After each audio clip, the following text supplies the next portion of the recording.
Good morning, good morning, good morning guys. Ayan, magluluto na naman tayo ng sarsyadong bangus. Ayan, lalagyan natin ng cornstarch. Alam mo naman, yung bangus natin, pag hindi mo nalagyan ng mga cornstarch, ayun, magtalsikan yan at saka maghabulan kayo ng mantika. Kaya, ang ginawa ko para hindi masyado tatalsik, pinagulong-gulong ko sa cornstarch. Kasi ang cornstarch naman guys, pag nilagay mo yung bangus, ayan. Mag-isa na tayo ng ating bawang, sibuyas, at saka kamatis, ayan. Maglagay na rin tayo ng ating tubig. Mabilisan na to yung ating pagluluto kasi naprito na rin natin yung ating bangus. Ayan guys. Lagay na rin natin yung ating itlog para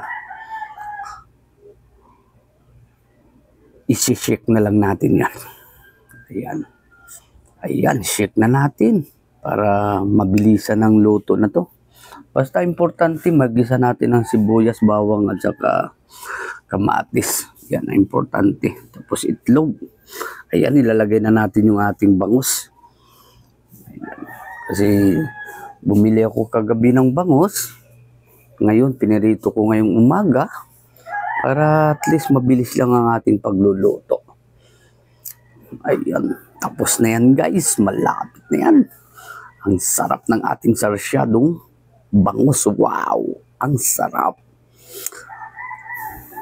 Ayan. Yung pangalawang luto natin guys. Ayan. Magluluto pa rin tayo ng ating tukwat baboy. Yan.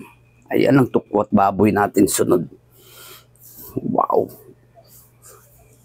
Ayan, palambutin natin sa cook para yung ating karne malambot pag medyo tuyo-tuyo na yan. Kasi lalong sumarap pag may mapalambot natin sa cook.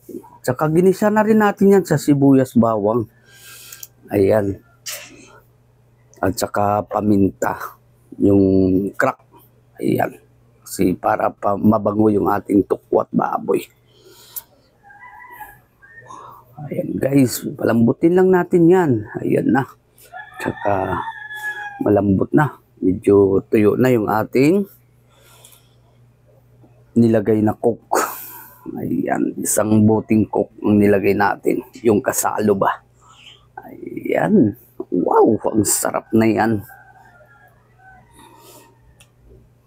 Huwag nating kalimutan guys, like and share ang ating page. Ayan, nilalagay na natin yung ating sili para masarap yung kain natin pag may sili. Pero hindi naman masyado manghang yan. Yung katamtaman lang, yung anghang niya. Siguro nilagyan ko ng binting siling mahaba. Wow! Hindi, konti lang, mga 10 lang. Para medyo anghang-anghang. At saka yan, may celery din tayo nilagay. Yan, nilagay natin yung celery dyan. Para mabango yung ating tukwat baboy. Ayan guys, huwag natin kalimutan, like and share.